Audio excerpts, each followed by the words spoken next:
Hi, I'm Sean. And I'm Jessica, and together we are Crux and Beta. We live in our van, Scullivan, full-time on the road with our 2 dogs, Oliver and Uwe, and our kitten, Miles.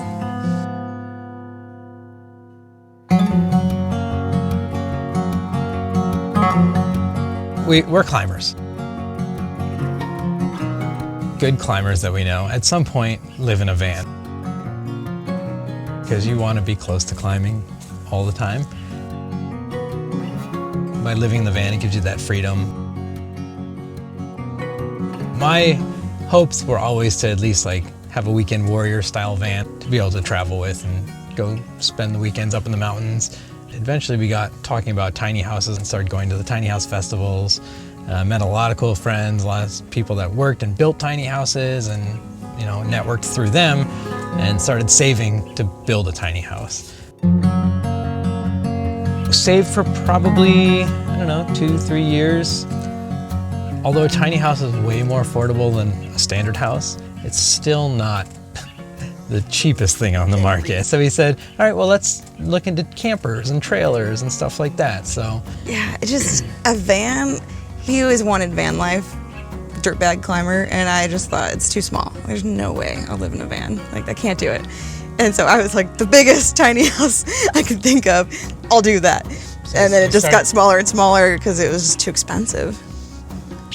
So we've been living in our van full-time for 14 months, and we hit the road about 9 months ago. Scullivan is a 2019 Ram Promaster 3500 with a 159 wheelbase. And you always know it's us if you see us on the road because we have a skull in the front of our van. And plus, on the back door, we have a magnet that says our Instagram, so feel free to reach out to us. So this is kind of our setup for when we know we're not going to be moving for a couple days or something like that. If we are happy with our spot, we'll roll out the grass, set up our crash pads as kind of stairs to help us get in and out of the vehicle. We installed 2 windows on the outside of our van because it had no windows when we bought it, which was one of the things we wanted with the van, so we could put them where we wanted to. We also installed a rooftop deck that was fun for hanging out on and looking out over the beach for the sunsets. We got 260 watt Renogy solar panels and a Max Air fan. And we also have our WeBoost antenna up there. We also have shore power, so if we're plugged in somewhere for a while, we don't have to worry about being in the sunshine. To get up to the deck, we have our Prime Design ladder, no drill ladder. So it just hooks onto the top and the bottom of the door. Super simple installation, takes about 10 minutes to do once you know what you're doing. But it's easy because we can switch it back and forth between the 2 doors depending on which side. Generally when we're parked, we like to open our doors up. So this is the first door that opens, which is why we have the ladder on the other side. And we got these really cool organized OB cargo nets that we made frames for all of our climbing guidebooks. So this here is our picnic table. Folds up pretty small and fits perfectly right here at the end of the bench. And we can either put it in the van when we have company, we can play games on it or have dinner, or we can put it outside and hang out. It also stores our camping chairs inside. And then on this side, we have a little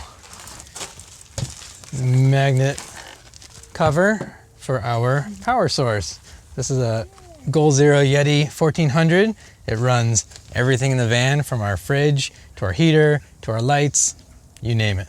The reason we went with the Goal Zero was because it has everything built into it from a 1500 watt inverter. It also has charging capabilities from the vehicle, so even if we're not in sun, it'll still charge when we start the engine. It has all the display and everything right on it. We can just plug outlets right into it and run the outlets inside the van, but it's super compact. There's no external batteries, there's no external inverter, whatever, it's all built into one thing. So being climbers, we do have the crash pads that we have to deal with inside the van, but they also double as a nice step into the van when we're parked. Yeah, it's convenient for us and the pets. Most people have a stationary bed that live in a van, so they have garage space underneath for storage. We chose to have 2 benches for hanging out with friends, and so that kind of causes people to wonder, where do you sleep? We decided to make a Murphy bed. here we have a hook that holds it closed. We also have a latch on this side, so it's nice and secure. And underneath here, we have our small bench with lots of storage inside. Not only do we have the Yeti battery, but we have a razor scooter, a skateboard, we have rope gear for sport climbing or trad climbing, we have extra climbing shoes, you name it. It's all in here. And then we also made it look pretty. So yes, we are storing our hats here rather than on a hook or in other bench spaces. We decided to make them something that's beautiful to look at too. So we found some fence wood from a neighbor that was down the street from us when we were doing our van build that was replacing their fence, and we thought it looked beautiful. And the gray seemed to match our color scheme too. So we kind of reused that in the van. Shawn welded the bed frame himself, and we painted it gray to match. We've seen other van conversions with Murphy beds. I think you have to buy a Murphy bed kit. It wasn't gonna work for our particular build, so Shawn actually came up with his own version of a Murphy bed. So he framed this by welding it himself. He also found some bar stool swivels that we used for the hinges to create the up and down motion of the bed.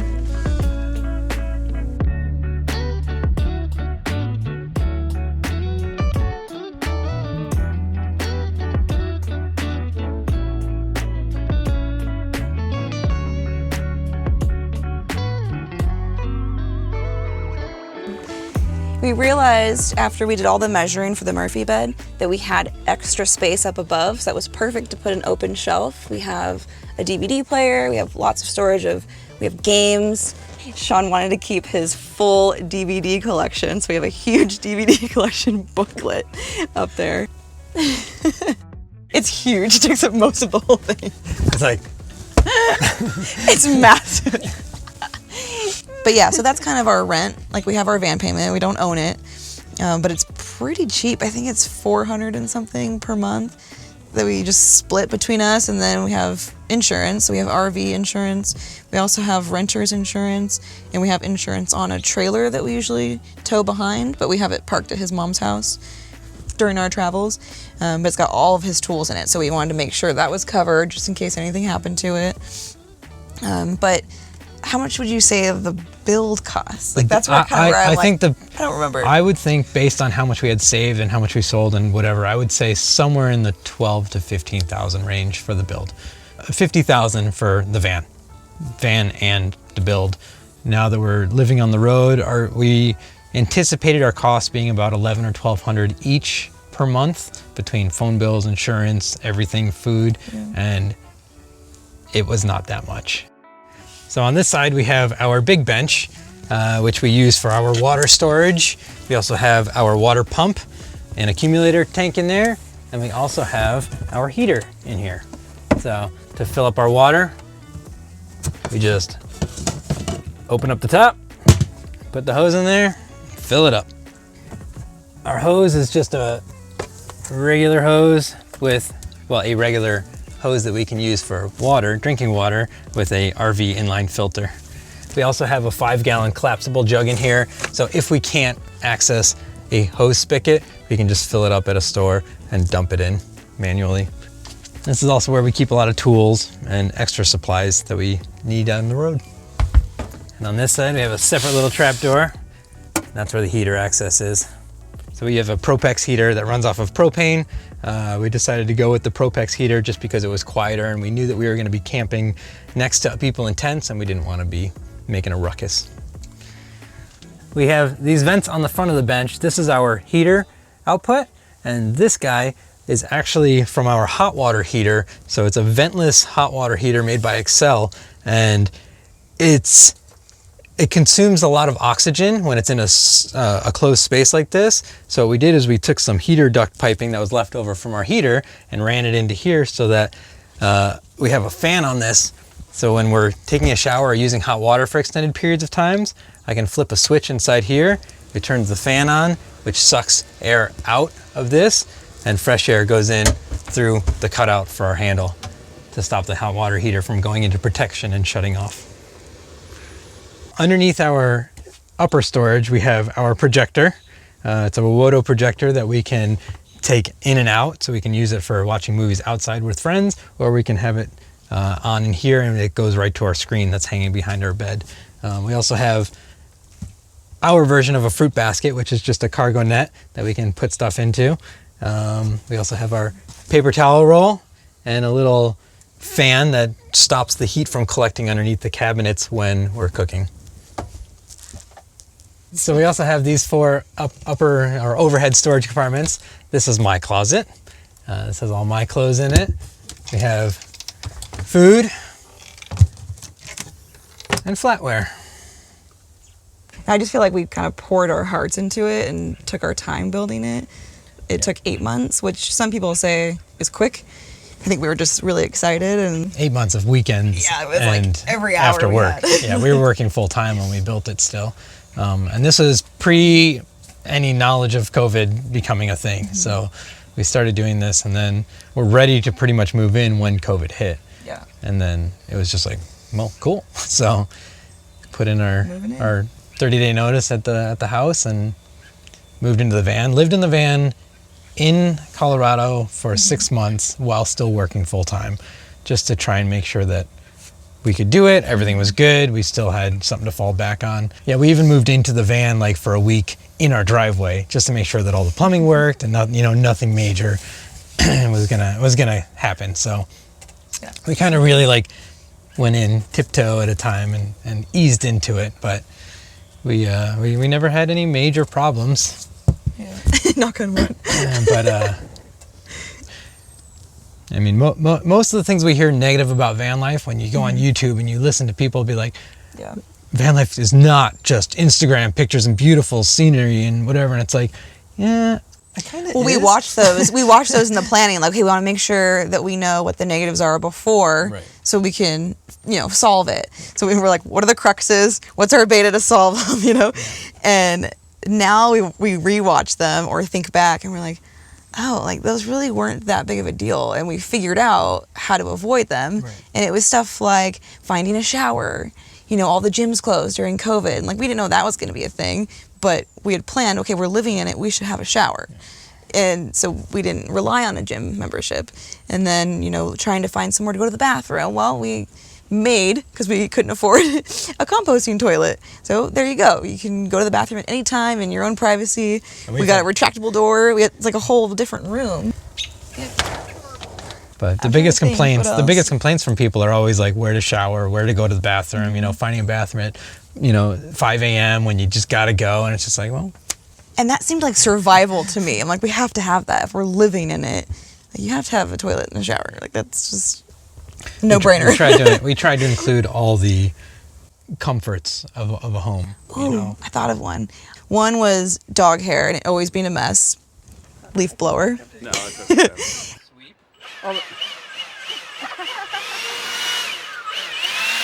And then another one was, and we still hear this question a lot, is like when it's really hot outside, like how do you keep your animals cool? How do you make sure they're comfortable and safe? And so that was a big thing that we built, the cab dividing wall, and really insulated this thing. So it actually feels really good in here as long as we're parked in the shade and we don't like open everything up right before we go. Like we close off the cab, we close the door, the windows, and it like we'll go out climbing and be super hot and miserable. We'll come back and we're like, oh, it feels so good in here. So the animals actually could stay in here while we go climb. But yeah, they're totally comfortable and not complaining. I think they'd rather be in the van when we go out climbing sometimes. Yeah. So we wanted a live edge counter for our kitchen. So we went and got this beetle kill slab, which we noticed that we were only going to end up using about this much of. So we decided to incorporate plugs and covers for the rest of our kitchen, as well as this counter extension. We used a couple of canopy legs that pull out from the side of the sink. And then we just set the extension on there. So that gives us an extra workspace for food prepping and stuff. We have the sink plug, which conveniently fits underneath our sink, and our stove cover to reveal the stovetop.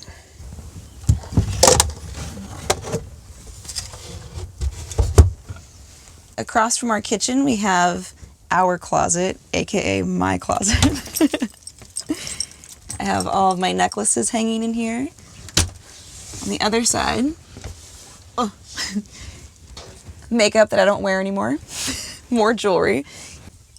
So when Shawn asked if I wanted to move into a van, I said no, until he gave me a closet. I said yes. I had to have a closet. Lots of clothes hanging in here. We have a, again, organized OB cargo net up here to hold all of our socks and panties. We secured all of the clothes with a strap here for when we're driving. Our hangers don't swing and hit the doors. We don't want them to open up. So we also added magnets at the top. I do want to mention underneath the clothes hanging, we have more storage for folded clothes underneath. Up above the closet, we have more storage. I like to make jewelry as a hobby, so we have a lot of toolboxes up here with storage for jewelry parts. We also have camera and just some other stuff stored up there. Below the closet is where we have our Nomadic fridge. Pulls open with drawer slides and our little handy duty straps. So with the design that we came up with for the drawer to pull out this way, the Nomadic fridge has handles on the front that we couldn't really reach. So we added these straps with some Velcro that pulls the latch for us from the top, which is much more convenient than shoving my hand in there. And on the front here, I added an old map that was my grandfather's from World War II. We just Mod Podged it to the front. I think the idea of traveling and getting to see new places, because I haven't been many places, like I've never traveled really. So that idea, I think, kind of outweighed the stuff. And I was like, I could always go shopping more later. I could get new stuff, just have my favorite stuff. So I think then once we were building, you know, I still had that little hoarder in me that I was like, but I gotta make this stuff fit. So we kind of compromised with, all right, we'll build a closet. So, you know, I have the things that I need, and I'm not feeling like I'm missing out on anything. Yeah, the house we moved out of was a 4-bedroom house with a garage and a shed and a driveway and 2 bathrooms. So it was like, it was a big transition to get rid of all that stuff. But a lot of that stuff is what's funding us at this point, because we are not working currently, living on the road. We basically are just burning through savings and stuff that we sold and worked for 6 months without paying rent, which was a big help in itself. Yeah, I wouldn't even say burning through. I don't think we spend much money. Yeah, it's going a lot slower than we were expecting it to. If we drive a lot, okay, we spend more on gas, you know. But I mean, climbing doesn't cost anything. Adventuring, you know, going for hikes and hanging out at the water. Like we're not spending much money. And these guys don't eat much, so. Except for him. Yeah. He's the fatty. Now we're in the front of the van. If you open the side door here, behind the cab area, we have our hidden bathroom. So if you open up this beautiful fencewood facade door, inside is all of our toiletry storage. In this compartment here, we have a ton of storage for all of our toiletries. We have our vitamins, our toothbrushes. We even have a water pick in here. We have a magnet strip here to hang stuff on, a mirror that matches that we can take in and out. Yeah, and it's all hidden, so there's no clutter in the van. We have our own shower, and we made a composting toilet.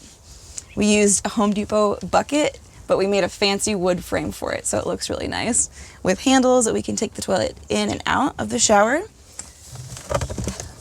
So we can just lift here, take our toilet out pretty easy, and then use our shower.